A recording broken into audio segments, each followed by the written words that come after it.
and Thanks not for buying annoyed. me some time. No problem, Jonas. All right, a round of applause for Jonas. Thank you.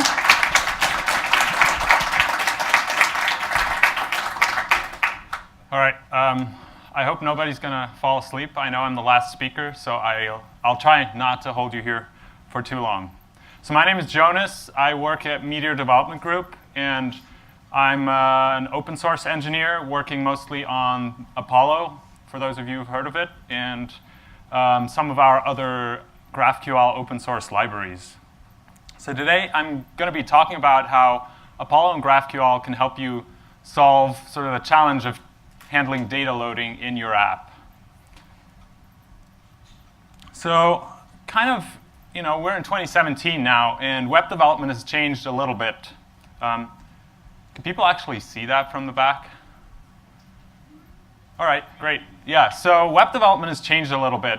It used to be kind of just the LAMP stack, Linux, MySQL, Linux, Apache, MySQL, and PHP, and that was pretty much it for you, right? But now everybody's developing these single-page applications in the front end, and they have a mobile app. Maybe there's something on, maybe they have some Electron app. There's a web client, and then on the back end, everything's getting broken up into microservices. So it's really not like this single stack anymore that was really easy to develop with. Now, if you want to develop an app, you have to have all this set up, and you need to wrestle with Babel if you're building stuff on the front end. And really, how are we supposed to do this? If we have 3 different clients, 3 different teams working on each of these, then we have separate microservices on the back end. Maybe we're talking to an external REST API as well. There's some database somewhere in there. So are we supposed to just, have kind of n times m connections between these? What's the layer in the middle? If we're talking through a REST API that we built, is it going to have a separate endpoint for each backend and each front-end client, or how's it going to put these things together? And I think that's really sort of where GraphQL comes in, because this problem is not something that you can solve scalably with the way people currently build REST APIs in most cases. What you really want is you want a thin API layer that kind of abstracts away all these communications that happen between the back end and the front end. You want to have an abstraction that looks to the front end as though there's just a single back end. And that abstraction should look to the back end as though there's really just one single front end, right? It should be a kind of contract between the back ends and the front end. And that's really what GraphQL gives you. So GraphQL gives you kind of a single endpoint that all your clients can talk to, and it's this gateway that you can reach all your backends. So just so I have an idea, who here has heard of GraphQL? All right, I think that's about like half of the audience. So like roughly how familiar are you? Who's very familiar with GraphQL? Or who's tried it actually? Who's tried building an app with it? And who's just kind of heard a little bit about it? All right, who wants to learn about it? All right, that's enough people for me to continue my talk. I'm relieved. All right, so let's take one of these applications. Let's take an example for a kind of a modern web app. And it's going to be a simple example because it's the example that I built together with other people in my company to kind of demo these things. It might be a bit hard to read in the back, but basically this is the app that we call Git Hunt. And what it does is it's kind of like Product Hunt, but for Git repositories. So you can submit a new repository, you can kind of upvote it, people could downvote it, people can comment on it, and it just kind of lists them. And this app is actually talking to 2 different backends in a way, and it's doing that through a GraphQL API. So one thing it does is it accesses the GitHub REST API. So all the repository information that you see, like the number of stars, the number of open issues, pull requests, all of that is getting pulled in from the GitHub REST API. And the other part of it, which is which repositories were submitted, like how many upvotes they have, what the comments were, that's actually stored in a SQL database. So I think it's, we have 2 different versions. One is SQLite and one is Postgres. And so it's really convenient for this app to be talking through a single API. And here's kind of how that works with GraphQL. So kind of the core of GraphQL is this query language where the front end can specify what data it wants. And it doesn't have to send that to a specific endpoint that's crafted for this view. It's just one endpoint, and the clients just say, OK, give me this data. So in this example, this is what powers the GitHunt sort of list view. It gets this feed, and just with a single GraphQL query. Now, I've simplified it a little bit here so that'll fit on here. So it asks for a feed. It says, like, what type of feed is this? This is the new feed, so all the new stuff. Just give me one item for now, and I want to just know the repository and the name of that repository. And then as you can see on the right side, the data that's returned is actually exactly in the shape of the query. And that's really great because if you suddenly need more data in your front end or you want to display different things, you can just add a couple lines to the query. So you can ask for the owner of that repository in the login, and you can ask for the number of open issues. And the GraphQL API will be super happy to just give you that data. Now, I could probably give a 2-hour talk about building GraphQL servers, but I'm going to have to focus on one thing, so I'm going to just talk about the front end. So you're just going to have to believe me that this is somehow possible and that you can magically join between different backends, so that you can join between a REST API and some database that you have, and then maybe some Redis service that does like real-time messages. That's like, for now, we're just going to consider that as something that works, and we're going to look at it from the perspective of the front end. What's really great about GraphQL from all perspectives, kind of, is that it isn't just a tool. So it's not like, oh, here, use this tool, and it'll make your REST API better because you'll be able to select just which fields you want. It's a standard. And what that means is that everyone can build their tools according to that standard. And you can have compatibility between all these things that people have built. So there are implementation for GraphQL servers in Node.js, Ruby, Python, Scala. There's a ton of them, and there's more every day. And the same thing on the client side, it can work with everything, and people can build custom clients for the things that they need. For example, you can just send a plain HTML HTTP request with fetch, for example, and you just write that the way we just saw here. You just give that as a string, and the server will send it back. But you can also do smarter things if you want to tie the data to your React components or to your Angular components. And so we'll see later a couple of examples of how to do that. On the tooling side, you can have things like autocomplete in your editor for an API request. So you say, like, I'm going to need more data for this view, but I'm not sure what the name is of that field that I need. You can actually get autocomplete directly in your editor. And you can get syntax highlighting, and it can even tell you when a field doesn't exist that you're trying to ask for. Now, that's kind of unheard of on the REST side, so it's a little hard to believe in some cases. So I'm going to try to actually demo one of these things, and that's the API Explorer. Let's pray for the demo gods that this will actually work. All right. And I'm going to have to make this about 10,000% larger. All right, can people see this? OK, so this is GraphOL. It's built by Facebook, just like GraphQL was open sourced by Facebook. And it lets you explore an API that you have. Now, I showed you the GitHunt example app just before, where you basically have a feed. This is the query that we can run. And we have this editor here where we can modify the query if we want to. We can, for example, say, oh, let's add some more fields here. What do we have? What else do we have? OK, we have an HTML URL. Let's add that as well. And then we run the query, and we get the data here on the right side. So it's pretty cool. You get this autocomplete. What happens if you mistype something? Well, you actually it highlights the error for you. It says there's no such field, right? Or what if, for example, you're forgetting an argument, or you mistype an argument? You get the same kind of highlighting. It tells you this thing doesn't actually exist, right? You can't query for that. So you need to have a type here. Type, and let's do it new. And then you run the query, and you just get the new data on the right side. So it's pretty convenient, and you actually have built-in documentation. You can kind of click through this. And the great thing about GraphQL here on the documentation side is that it's kind of built in. So what you do is you write a schema on the server. You define all your types. And you say like what arguments those fields take. And then this documentation is auto-generated. So anyone can use this. And you can use this for tools to automatically mock a backend. You can use it for type validation.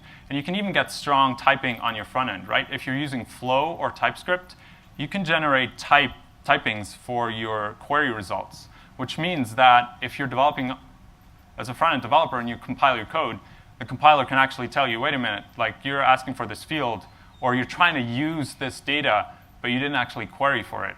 So that's super convenient. All right, let's see. All right, I'll continue here. OK, so what I want to talk about mainly today is Apollo Client. And Apollo Client is built on top of GraphQL. And it's supposed to help you do a bunch of things. But the main thing it's really supposed to do is it's supposed to help you make building modern and interactive web applications a lot easier. So nowadays, most web applications aren't just like one-way streets anymore. The user doesn't just get content. The user actually interacts with the content. And they expect that interaction to be really smooth, to be fast. And so they don't just read, they write. And that means that both the client and the server are suddenly stateful, because you need to manage these user edits on the client, provide a fast response. The user can navigate around in the single-page web application, and they can be on different pages, but that's not something the server needs to know about. On the other hand, the server needs to be stateful, because content is getting modified by users all the time. And if you want real-time updates, that server even has to know who is connected and what data they're interested in. Also, the app should really be very responsive, right? Nobody likes tapping on a button and then waiting 3 seconds for anything to happen on the screen. And in order to be really reactive, you really need some kind of caching in your app, because you don't want the page that you were just on to load really slowly just because you briefly navigated to another page, right? People expect this stuff to be super fast. And if you do caching, you can make it really fast. For interactions, you also want optimistic UI. So if the user changes something, they don't want to wait until the server response comes back. Now, in many cases, you're OK with that. But if you want to have a really great interaction, you want the client to simulate what the response from the server would be, and then update the UI accordingly. And then in most cases, when the server response comes back, you're just like, OK, that's fine. We can continue. But if it wasn't the response that the app expected, you can like revert that, and you can notify the user that their action didn't succeed. Yeah, there's like a bunch of stuff that you really want for modern web applications. And while you want all of these things, at the same time, your product manager also wants you to change your apps constantly. Like, hey, we have like new requirements. It's a shifting target. Guess what? The feature you were building yesterday, that's yesterday's feature. You're going to have to build something else tomorrow. And so your code constantly has to change, and it has to be really easy to add new features. And it should be easy to maintain your existing code. GraphQL can really help with all of that. Yeah, one thing, oh, sorry, like this is, I think, yeah, this is not the slide that I expected, but I can do some PowerPoint karaoke. No, I think it just moved up one, but I'll, yeah. So I was going to say, in these interactive web applications, single page with multiple views, it's actually pretty hard to provide a consistent UI. Because if you look at these two GraphQL queries, one of which would be run in one view and the other one in the other view. So the first one asked for a book and the title of that book and the name of the author who wrote that book. Now let's say you click on the name, you click on that author, which means you're going to navigate to the page that shows some details about this author. So that page is going to run another query. Now, in this case, it's just asking for the name again, but it could be asking for additional details, right? And usually it would be. So for example, it would ask for a picture of that author and what the author had for breakfast. Now, what if the name changed in the meantime? It's not super common for the name of the author to change, but you could imagine something like, how many subscribers this author has on a blog. That number would have changed when you refetch again, especially if it's someone popular. Now, suddenly you have one query that fetched the data previously, and it's overlapping with the data that your new query fetched. And if the user navigates back to the previous view, are they going to see the updated number, or are they going to see the old number from the first query, right? So it's actually pretty hard to handle consistency in those cases. But the great thing is GraphQL can actually make a lot of these things easier because you have new types. You get strong types in your app. You have a schema for your backend. And you know when two things are the same. At least you can know when two things are the same. So we kind of when I joined Meteor, which was about a year ago, we realized that GraphQL had a lot of potential. And we saw that there's a lot of things that you can build with it that you couldn't build on top of REST APIs because most people kind of built, or everyone kind of built their REST APIs a little differently. And so GraphQL really provided that standard on top of which you could build a client that would work for any backend and that could be compatible with any view layer. And that's what we tried to do with Apollo. And the basic idea is that Apollo handles the data and you build the app. So you shouldn't have to worry about where the data comes from, like was it fetched from a database or was it from a REST API? You shouldn't have to worry about that in the front end. So it should handle the data loading for you. It should also handle UI consistency for you as much as possible. So you should be able to write this into a normalized cache, so there's only one copy of each object every time. It should also make optimistic UI really easy. So if you simulate a server response, and then the real server response comes back, that should be kind of transparent to the developer, and all that updating should happen behind the scenes. It should also make server-side rendering pretty easy for you because people want pages to load fast, but it can be a pain to set up, especially if you have to make a lot of HTTP requests on the back end. If you do that through GraphQL, it can actually be made a lot easier for you. And finally, we also wanted to have subscriptions in real time. This one's kind of a legacy thing for those of you who are familiar with Meteor, because it was really one of the hallmarks of Meteor to have a really easy framework to build interactive web applications and get subscriptions and real-time updates, basically without having to worry about it. So we spent about a year, and just, I think, last month, we publicly launched Apollo Client 1.0, and we called it Pink Panther. So I'm super happy about that. I'm saying a lot. I should say it a little less. I should have said that to myself, not out loud. I said it again. All right. I had a really, really great time building Apollo Client over the last year. And much of it was due to the community that we had and to all the amazing contributors that contributed to our project. When we started out, I never expected it to be that successful, that many people would use it, and that many people would start contributing to it. So I think that shows that both GraphQL and Apollo actually have a lot of potential. So it took us 12 months to build it, and we actually had over 450 contributors on a lot of different repositories, and that's starting from zero. There's 3,000 commits in the master branch of Apollo Client. For those of you who are familiar with open source, probably 2/3 of those are merge commits. No, I'm just kidding, but there are a lot of commits. And we rolled a lot of releases.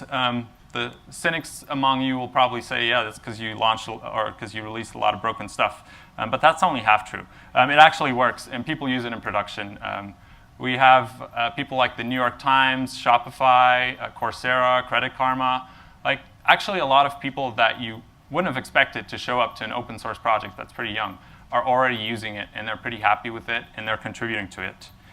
We also had, I think, 400,000 downloads. Although that's already a month old, so it's probably something like 450 now. What was also really nice is that we saw people from the community step in and build integrations for React, React Native, things to work with Redux, to work with Ember, Vue, and so on. So just a very brief slide on kind of what the architecture of Apollo Client looks like. The core of Apollo Client is a normalized cache. And what that means is it takes the query result, And instead of storing this kind of tree-shaped object, it flattens it out, and it stores single objects with its own fields. And if there's an object below or an array below, it will store those all in separate fields. And what that's useful for is for keeping the UI consistent, because if you do another query that fetches the same object again, but maybe with a different name or in a different query, that'll actually get normalized to the same place.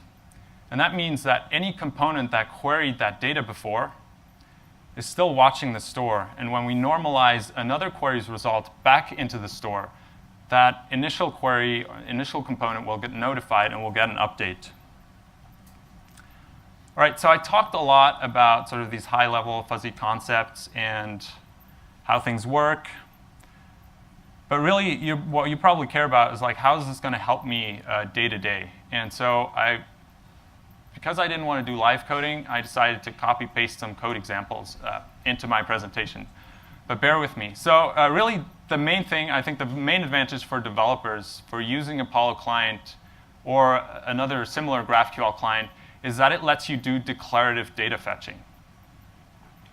One of the biggest problems that I've had in building like apps with apps that were talking to REST APIs with things like jQuery was that there was really a lot of logic around getting the right data, and every little thing had its own query, and it was doing its own fetch, AJAX request.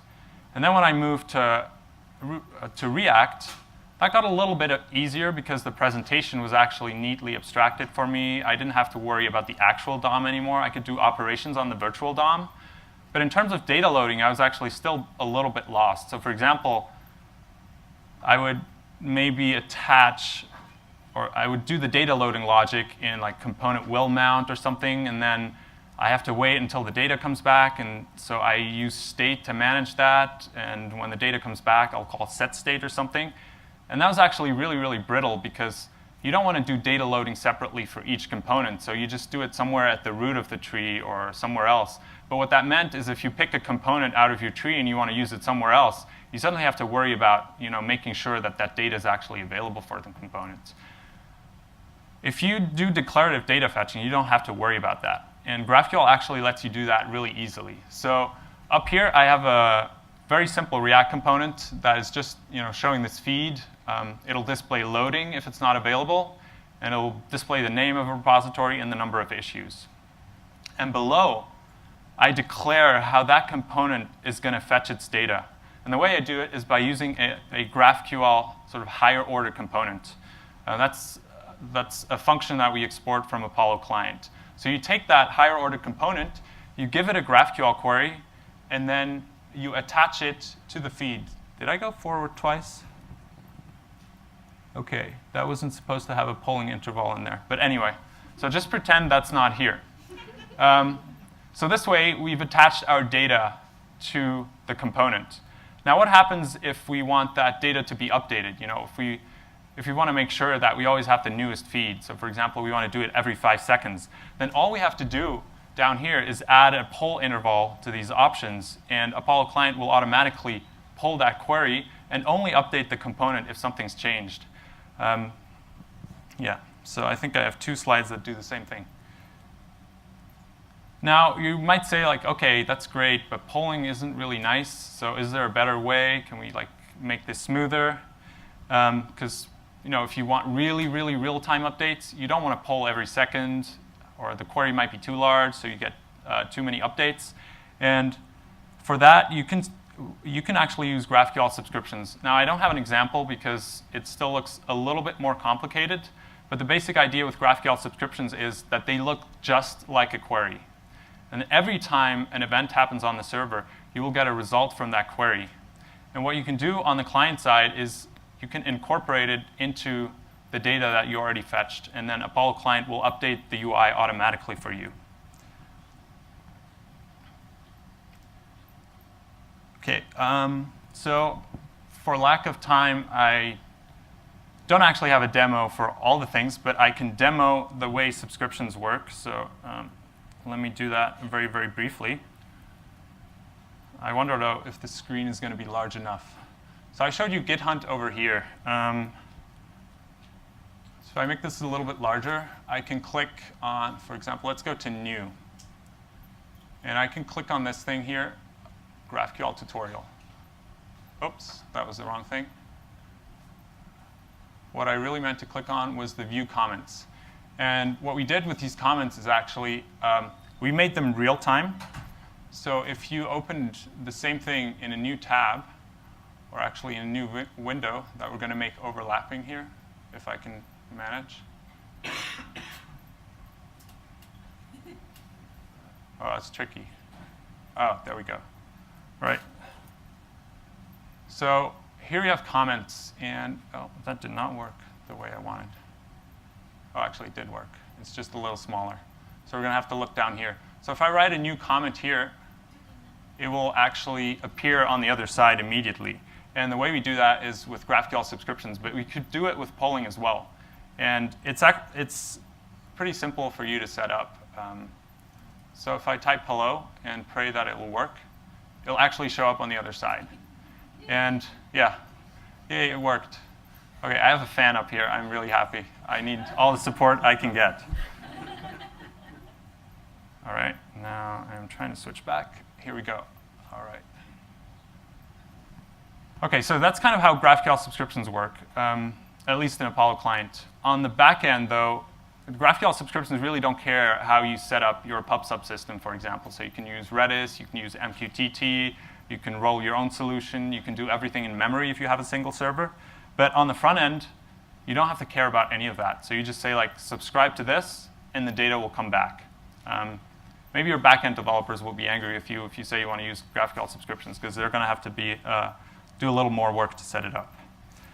Some of the other things that I mentioned before that you can also do with Apollo Client is you can get transparent kind of optimistic UI. So when you modify some data, you can specify what you expect the server response to be. So you would send a query to the GraphQL server that specifies what data you want to update. In GraphQL, those are called mutations. So you send a mutation, you say, OK, I want to add a new entry to the feed. And then on the client, you can actually simulate the result of that query. And you, as a developer, you can write, OK, I'm going to expect this result from the server. And what will happen in Apollo Client is that it'll automatically incorporate that optimistic result into a thin layer above the normalized store, which is sort of the optimistic store. And all your UI everywhere will get updated with this optimistic result. And when the response from the server comes back, if it's the same, the optimistic part of the store will just get cleared, and it will get written into the permanent part. But if it's something else, then that will get written into the normalized store, and the optimistic update will be removed, and all the UI components will be notified. Yeah, if you want to kind of see a full list of features and demos and stuff, you should head over to dev.apollodata.com. We have a really cool demo that actually uses Expo as well. Have any of you heard of Expo Snack? Oh, wow. OK, not a lot of React Native developers here. But it's a really cool thing that actually lets you demo a native app, a React Native app, directly in the browser. And if you download an app, you can actually also test that thing on your phone without any setup. It's really cool. So you should check out the website and that demo. In case you're interested in kind of trying out Apollo Client, here's pretty much all you have to do to set it up. Now, I know at least the people in the front row can read it. But for everyone else, I'll try to upload my slides or make them available somehow. So you can get this as well. Or you can just look at the docs. But the simplest example to get started is basically you install and save Apollo Client, or in this case, React Apollo. You import Apollo Client, this little GQL string, which parses GraphQL queries, and a create network interface. And you set up the client by telling it which URI to fetch from. In this case, it's api.githunt.com. You say client.query, and you tell it what you want. In this case, it's the feed query. And you print the response, and you'll see the same response that I actually demoed. And yeah, by the way, if you want to try out this graphical thing that I showed off, you can also do that if you go to api.githunt.com. All right, that's all I have. Thank you so much, Jonas.